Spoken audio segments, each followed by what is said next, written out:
Saya berasal dari Muntilan Magelang, Jawa Tengah. Saya sedang menjalani bisnis perikanan, khususnya di perikanan ikan hias. Saya fokus di perencanaan. Latar belakang orang tua yang terjun di dunia perikanan. Nah, sedangkan saya sekolah aja dulu nggak ada bidang di perikanan. Saya kan sekolah permesinan. Nah, setelah lulus saya kan dengan tipikal orang yang nggak bisa ngikut orang, bingung mau kerja apa gitu loh. Nah, setelah itu saya ngobrol sama orang tua. Lah enaknya tuh gimana? Kalau ngikut orang kan apa-apa diatur. Sedangkan kalau berbisnis sendiri, nah itu kan apa-apa kita bisa mengatur sendiri kan. Lah setelah ngobrol-ngobrol sama orang tua, saya tuh dikasih saran, cobalah jualan ikan. Nah, saya kan awalnya nggak ada basic sama sekali jualan ikan kan. Habis itu saya dikasih modal itu sekitar 10 juta, tapi saya disuruh lepas tangan dalam artian tuh saya nggak didampingin orang tua, disuruh nyari tempat, beli akuarium, terus beserta perlengkapan serta isinya. Akhirnya saya tuh dapat tempat di Jogja. Nah, di situ saya uh, membuka kios perikanan di daerah Pasar Pingin. Nah, di Pasar Pingin itu sekitar tahun 2018 lah setelah lulus sekolah. Nah, awal-awal tuh saya jualan ikan tuh sepi. Jadi tempatnya tuh emang sepi gitu loh. Nah, dari situ saya berpikir kalau rata-rata kan kalau dulu jualan ikan kan kita nunggu pembeli kan. Jadi kayak adang-adang gitu lah orang Jawa. Nah, kita terus berpikir zaman kan semakin maju. Kita menggunakan sosial media untuk promosi. Pertama kali itu dulu pemasaran lewat Facebook lah. Dari Facebook tuh saya posting-posting. Nah, kebetulan di situ banyak yang minat. Nah, kalau dulu kan pembeli pada ngambil ke kios. Nah, untuk kita memberikan promo, kan namanya bisnis tuh harus kita memberikan kemudahan buat pembeli kan. Nah, kita memberikan promo pengantaran gratis ke depan rumah minimal pembelian berapa. Pembelian sekian lah. Nah, dari situ banyak yang minat. Saya mulai muter dari kota Jogja, Bantul, Sleman, Kulon Progo, hingga bahkan luar Jogja pun saya kirim. Nah, di situ saya mulai banyak pelanggan. Nah, dari eh, apa hal tersebut saya bisa mengembangkan bisnis ini. Tapi hal tersebut tuh nggak bertahan lama, ya dikarenakan saya tipikal orang bosanan juga kan. Sama daripada kita nyewa kios masih kena potongan buat apa nyewa kiosnya, kita mendingan dari rumah karena apa pemesanannya tuh sekarang melalui HP kan. Nah, dari situ saya mulai berhenti jualan di toko ikan, saya fokus di rumah, terus menerima pesanan ke WA. Dari situ saya mulai mengenal supplier-supplier. Nah, dari situ saya bisa menyuplai berbagai jenis ikan hias. Nanti ada kurang, santai terus apa lagi? Apa saja tantangan yang terdapat dalam bisnis Anda? Tantangannya sebenarnya banyak. Untuk sekarang kan zaman semakin maju. Orang mendapatkan informasi itu lebih mudah. Jadi kalau namanya berdagang, apalagi di dunia perikanan, sekarang tuh kesulitannya saingan ya banyak. Terus mungkin pengendalian penyakit kayak gitu. Terus sama nih, tantangannya apa ya? Yang tren. Nah, tren. Kalau ikan hias harus ngikutin tren. Nah, kita harus pandai mengikuti tren karena tiap tahun tuh pasti ada polanya. Nah, ikan tuh di dunia perikanan khususnya ikan hias tuh mungkin 3 tahun 4 tahun sekali bakal kan mungkin sekarang sana besok lohan besok ikan predator kompeng terus lain-lain lah. Nah itu sih jadi kita harus pandai-pandai membaca situasi. Jenis usaha apa yang sedang Anda lakukan? Jenis usaha perikanan. Ayo, jawabannya simpel.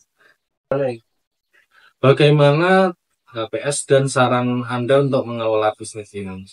Nah, untuk mengelola bisnis di dunia perikanan tuh kalian harus pandai memanajemen, dari memanajemen waktu, keuangan, terus memanajemen di bagian perikanan. Dalam artian tuh kalian harus tahu waktu perawatan ikan, terus ngasih makan, merawat air juga kayak gitu.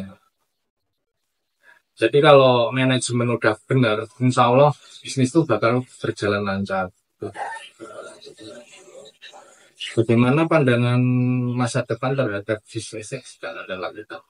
Insya Allah kedepannya tuh ikan hias itu semakin bagus sih, karena Indonesia sendiri itu termasuk supplier perikanan nomor, kalau nggak salah nomor 3 atau 4 di dunia lah setelah Cina. Jadi kedepannya tuh perikanan nggak bakal mati, karena ini apa? Perikanan itu ada dua jenis ya, perikanan yang hias sama konsumsi. Kalau konsumsi kan orang bakal butuh terus kan, kayak kalian makan ikan nila, ikan lele dan sebagainya. Terus kalau dunia hobi itu nggak ada matinya, karena apa? Setiap tahun tuh pasti berganti, rolling terus. Misalnya kalian sekarang lagi hobi apa, katakanlah burung, besok bisa hobi ikan, dan muter terus kayak gitu. Orang kan berganti terus. Berapa omset Anda sebulan? Saya nggak pernah hitung gitu. Untuk saat ini belum pernah, karena ini untuk yang saya live TikTok kan baru-baru aja atau baru berjalan beberapa bulan, jadi masih fokus mengupgrade peralatan dan mengupgrade perikanan, stok-stok ikan semua baru diupgrade ini. Jadi belum ada hitungan. Kalau per hari ya insya Allah bersih. Nah, omset kan pemasukan kotor ya, bersih mungkin 500 masuk. Sehari Insya Allah sih sekali live masuk. Itu live santai ya. Jadi saya kan nge-live paling pagi jam 7 sampai jam 9, terus jam 1 sampai jam 2 sampai jam 4, terus malam tuh paling 1 jam 7, jam 8 udah. Ya insya Allah ya, semoga kayak gitu terus loh, semakin naik. Makanya nyari karyawan nih. Bagaimana Anda menangani masalah kesehatan dan penyakit pada ikan dalam sistem ini?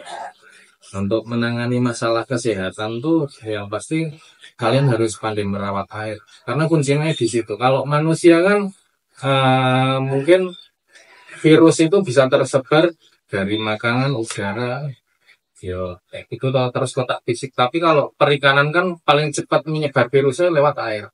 Nah, maka dari itu kuncinya di air itu harus dirawat. Ya, cara perawatannya kalau detailnya kalian harusnya tahu di dunia perikanan toh. Kalau untuk penyakit-penyakit sendiri kan tiap penyakit pasti beda. Kalian harus tahu jenis penyakit, misalnya body rot, pin rot, terus jamur ngedelan kapas apa itu kan obatnya sendiri-sendiri. Jadi harus menyediakan lah obat-obat, bisa pakai yang alami apa yang kimia. Kalau saya pakainya kimia karena lebih cepat juga. Kalau kimia saya ada berapa obat, kayak misalnya body rot itu pakai apa itu namanya, Suarantinat sama Interplok. Nah, itu bagus tuh. Biasanya buat buat ngobatin ikan nila, ikan sana bisa itu. Bagaimana Anda melakukan penilaian terhadap kualitas dan kuantitas stok ikan perairan kalian? Jadi melakukan penilaian terhadap kualitas itu maksudnya kualitas gimana? Spesifik baik. Kualitas ikannya bagus apa enggak gitu. Ya, kalau kualitas ikannya bagus tuh pasti dia tuh renangnya enggak mengambang-ambang gitu loh. Dia bisa mendasar, terus